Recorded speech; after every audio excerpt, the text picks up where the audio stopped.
Good afternoon, everyone. And thank you, Mayor Henry, for the introduction. Florence is a wonderful community, and I do agree with him. Please get out and take a look. The rain will go away, the sun's going to come out, and there's all wonderful things to do out there. I am so delighted to be the facilitator of this conversation that I'm really looking forward to having with Congressman DeFazio. My first foray into his world happened in about 2004 when I was a newly minted port commissioner that was the governor had tapped.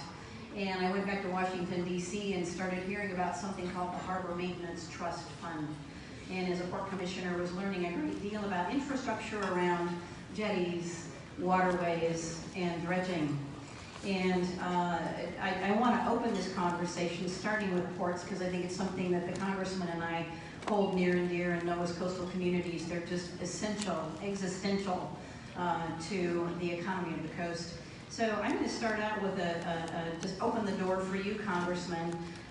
This morning's panel touched very briefly on the Harbor Maintenance Trust Fund, but I think letting this audience know what it does, what the importance of it is, what the potential is for infrastructure investment on the coast, and the role that you have played, which has been significant in your chairmanship of transportation and the leadership that you've shown over decades now in making sure that we have the money that we need to do what we want, and the potential, I believe, is even more important now than it was before. So tell us about what's going on with the Harbor Maintenance Trust. Well, thanks, Caddy. I'm just thrilled to be here on the coast. Happy to have a little rain today. Help us with fire danger for the rest of the month. I've been working on this issue for a very long time. Truth be told, I actually started working on this issue with a guy named Bud Schuster, who chaired the Transportation Infrastructure Committee back in 1996. Since then, his son has chaired the committee and retired from Congress. And we're hopefully and finally on the verge of getting this done. Good things don't come easily in D.C. Many barriers to infrastructure relate to a lack of funding. And we've obviously had a lack of funding for proper harbor maintenance in terms of our dredging backlog, both here in Oregon and across the country. Nationwide, on a daily basis, we've got less than 50% capacity in our largest ports in terms of their authorized depths. We have jetties that need repair and replacement all up and down the coast, shoaling, etc.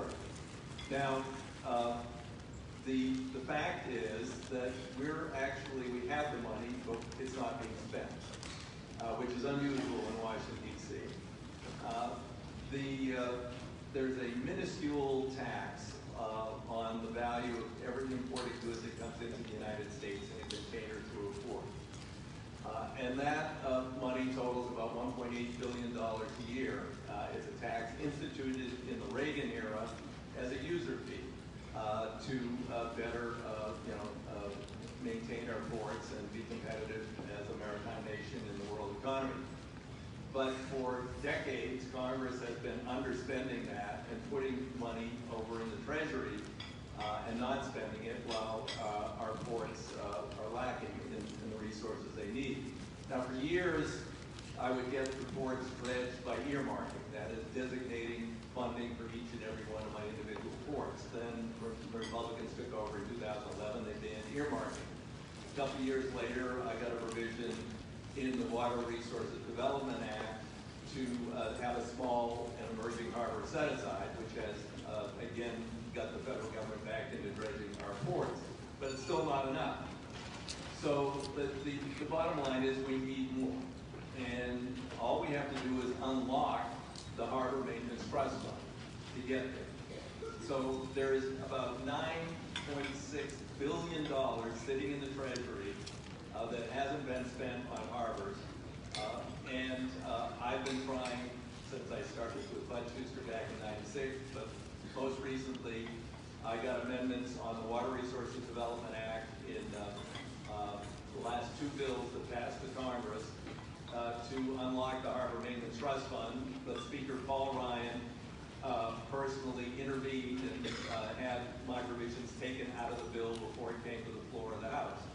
Well, Speaker Paul Ryan's history, the Democrats are in charge, and I have moved the bill unanimously I have been asked about a week ago by the speaker to rejoin a committee that's being formed through the legislative process in Oregon.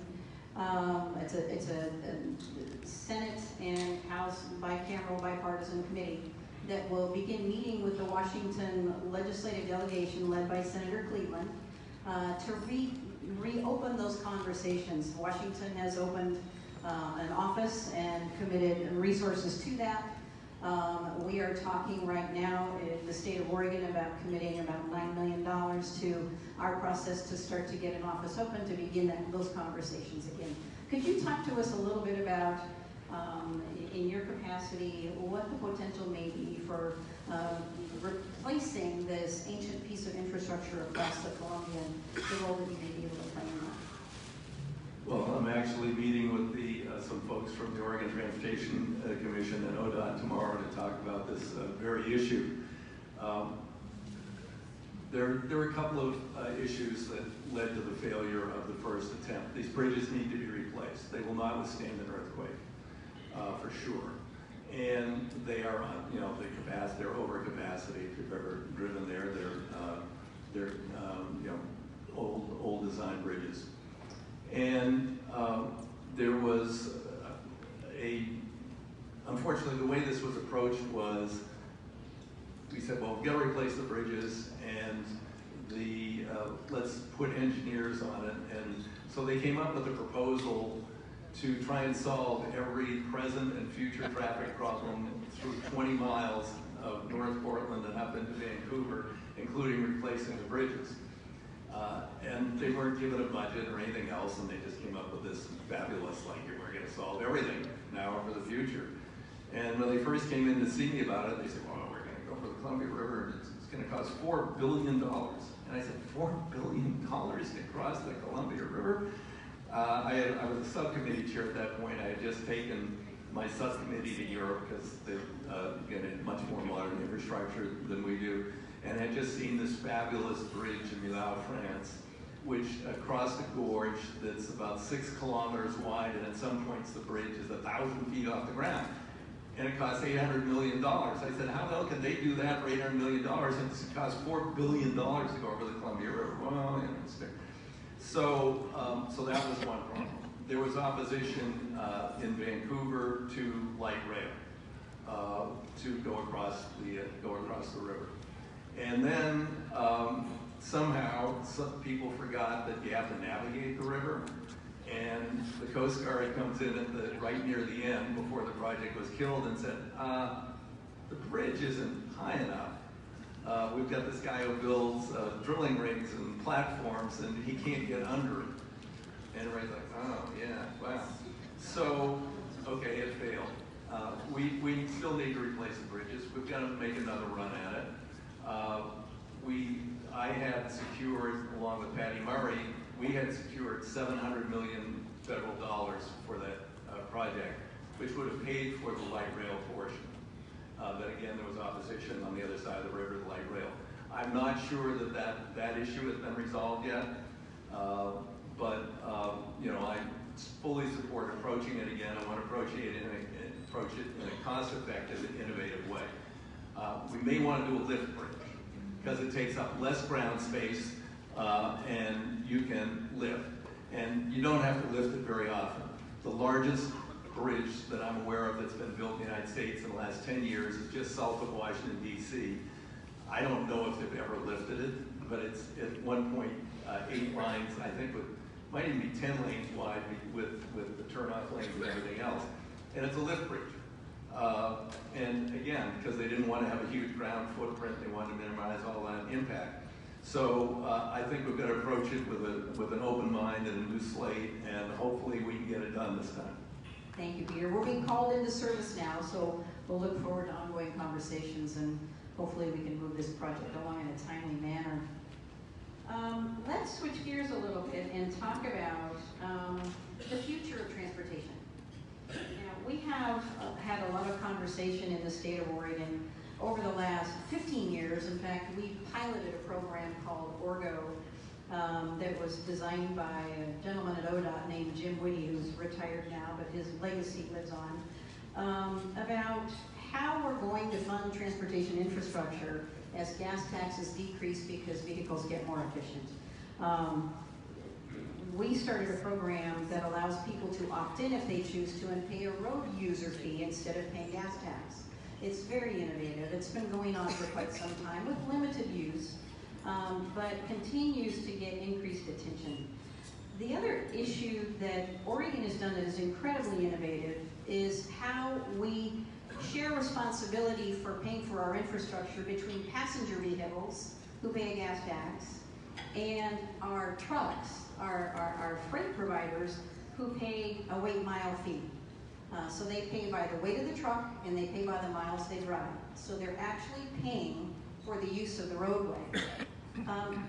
Oregon does things a little differently, and there's a shared responsibility between how much the trucking industry pays on an annual basis and how much the passenger side of the equation pays on an annual basis. Every 2 years there's an analysis done. If it becomes inequitable, there's an adjustment made between weight mile and gas tax, registration and title fees that fund our highway trust fund.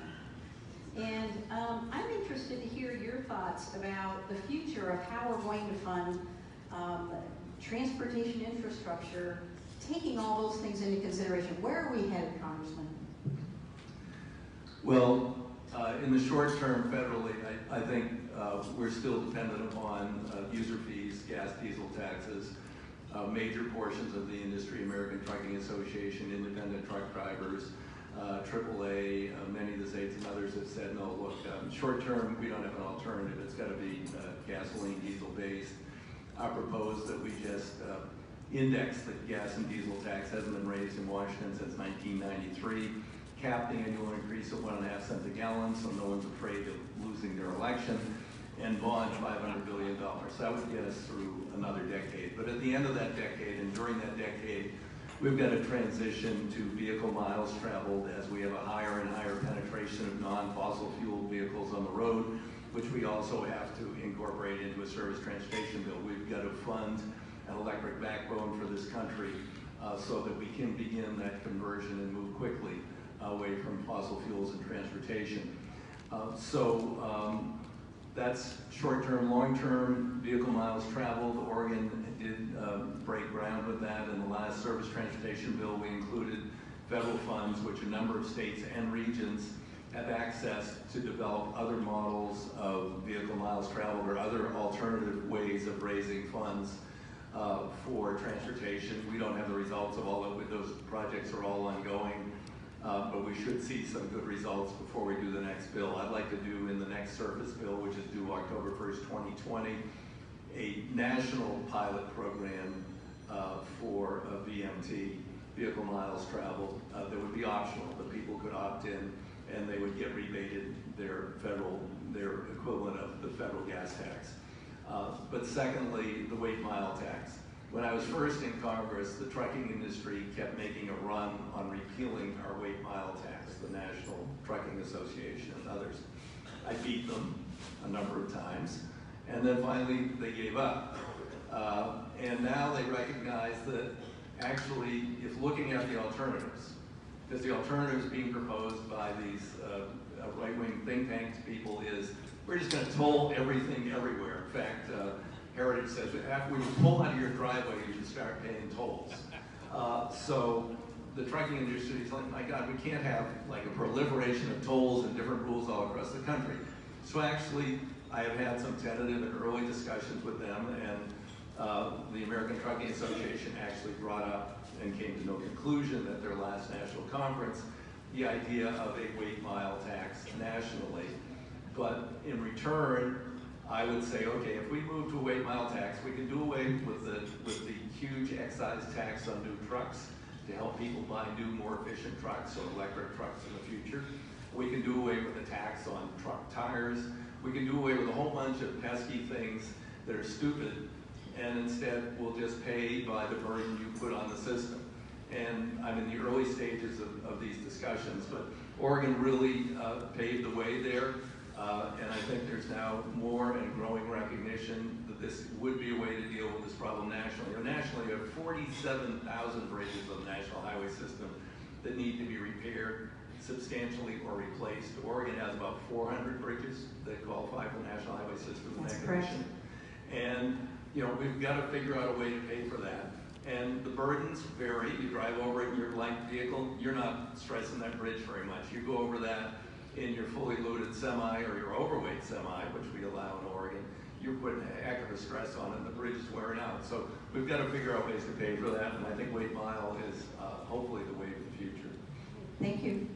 Congressman, we have about 5 minutes left. What I'd like to do is just acknowledge the committees that you're on and the service that you're providing, and just tell us what's going on in DC. What do you see coming up? Enlighten us about the experiences that you're having and what might be helpful to the state of Oregon in the long run. Wow. A former staffer's here, and he said, how you doing? I said, very old. And that's the way it is in DC. Some days, when we met with Trump back in March, early April, and we agreed on $2 trillion of infrastructure investment, long overdue, much needed. And we even agreed on what it would be spent on. It would be roads, bridges, highways, transit. It would be wastewater. It would be clean drinking water, and it would be broadband. To provide broadband equity throughout the country to help rural areas, economic development and others. So that was very exciting. When we went back a few weeks later, and after Mick Mulvaney, his Freedom Caucus chief of staff, had brought in Grover Norquist and all the naysayers, the president flipped and said, no, we're not talking anymore. Well, he since then indicated he wants to have discussions again. So we'll see when we go back in September. If he'll sit down and we can talk real money, the speaker said to him, we are happy to sit down again, but we've got to talk about funding. So I may be Lucy in the football, but I'm still hopeful that might happen. My Coast Guard bill will move in the fall. My harbor maintenance tax bill will move in the fall. I'm negotiating with the Republicans on my committee. My committee is probably the least partisan committee in Congress, and we try and do things on a nonpartisan basis. Sometimes we have to disagree. My former chairman wanted to privatize the national airspace. I had to fight him for 3 years, and I finally won that fight. And a couple of senators have proposed that we should revisit that, as has the president. And I said, yeah, good luck. He isn't breaking, go break a pick on that. I'm not even going to hold a hearing on that idea. So, so that's not coming up. But, we've still got work to do in the airspace. Integrating drones into the airspace is tricky. Migrating to a new GPS-based system, which we've already deployed federally, but the airlines haven't bought the equipment to use, and then they complain that the FAA is inefficient. Yeah, the airlines are doing such a great job. The airlines, they wanted to take it over and run it. I said, how many times has your reservation dispatch systems crashed in the last 5 years? Well, many of the airlines have been paralyzed, sometimes Southwest for 2 days, because their systems crashed. The national system to control our airspace, the largest, most complex airspace in the world, and the safest in the world, is never down for a second.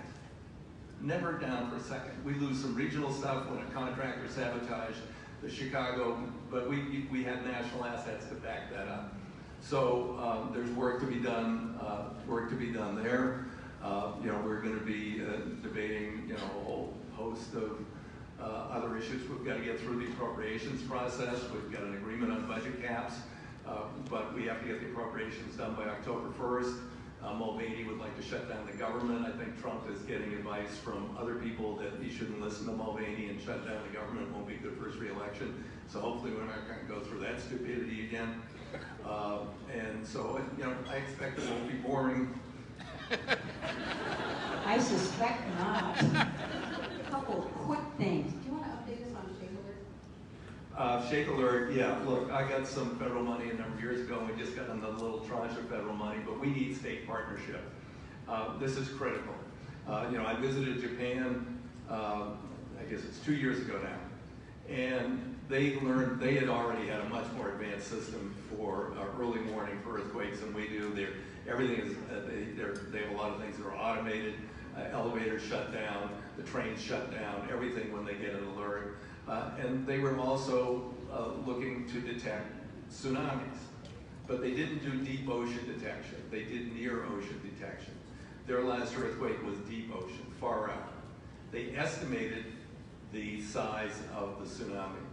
They were wrong. They broadcast a warning, shelter 12 feet, I think it was. Turned out some places it was 20. And we met the guy who actually was in charge of this. He actually cried. And he said, you know, then our systems went down because all the cell towers went down. We couldn't communicate. And then we found out it was much bigger. And a lot of people died because we gave them improper information. So we need a deep ocean system, real time. We need a land-based system. These alerts are going to save lives when we get a fully deployed system. Yeah, if you're close in, you're in Gold Beach, Brookings, you're probably only going to have a few minutes, but that could well enough be time to get to high ground. Further up the coast you go, more warning time you're going to have. Further inland you go, more warning time you're going to have. This can literally save, you know, thousands of lives in Oregon if we have this system. I mean, a lot of communities have painted the lines in the road. You know, here's an evacuation route. When you cross that line, you're now safe for the predicted largest tsunami we're going to have. But we need the investment. The state has to partner with the feds. I just passed a bill earlier this year in the House to authorize a federal emergency management agency to fund and manage the system. You know, working with this consortium of universities who are involved. You know, but we really need the state partnership, and it helps me in Washington to get money when I can say, well, my state's putting up a bunch of money, California's put up a whole bunch of money. We just need a little more money out of the feds. And a personal question, are earmarks coming back anytime soon? They won't be called earmarks. You know, earmarks got an unnecessarily bad name. Like one quick story, I'm down in Roseburg at the height of the earmark controversy because of the so-called bridge to nowhere in Alaska. And some guy stands up in one of my town halls, well, those earmarks are orally. And I said, yeah. And he goes on for a while. I said, you know the Weaver Road Bridge? You know, that new bridge over I-5 that opens up this industrial park area? Oh, yeah, that's great. I said, that was my earmark. It's like, oh, well, that was good. And I said, yeah, I will, you know, the question is very simple to me. Should the Secretary of Transportation in Washington, D.C., or whatever your authority is in the state, in the state here, I think it's partially the legislature, partially the Transportation Commission, set all the priorities for all the projects in the state and what gets built and what doesn't? Or should your local elected congressperson have a say in where that money gets directed? And at a small amount, the largest I think we ever allocated was 6% of a bill. And you know, I brought in one bill, the last major real transportation bill we did in 2006, I brought about $400 million into Oregon, mostly to deal with our I-5 critical bridge problem, which we had just discovered at that point in time, but also a bunch of other investments all around my district. And I defy anybody to ever criticize me. I reformed the process before we lost the House when I chaired the subcommittee. I said, look, in the future, your requests have to be submitted online. They're transparent to anybody. I'm going to send them all down to DOT to review. You have to sign an affidavit that says you have no financial interest in this project. And I'm going to add in it has to be a public project, can't be benefiting a private entity. So I want to bring back congressionally designated high priority spending. I want to do it in water resources. I want to do it in surface transportation. And it'll also help me get a bill through the House. If somebody can go home and say, yeah, your gas is going to go up 1.5 cents a gallon. Oh, 1.5 cents a gallon. But here's the project we're going to do locally. Oh, all right, maybe that's worth 1.5 cents a gallon. Okay, so it will help me get a bill done. So I'm bringing back. This is why we appreciate the Congressman. Thank you, Pete.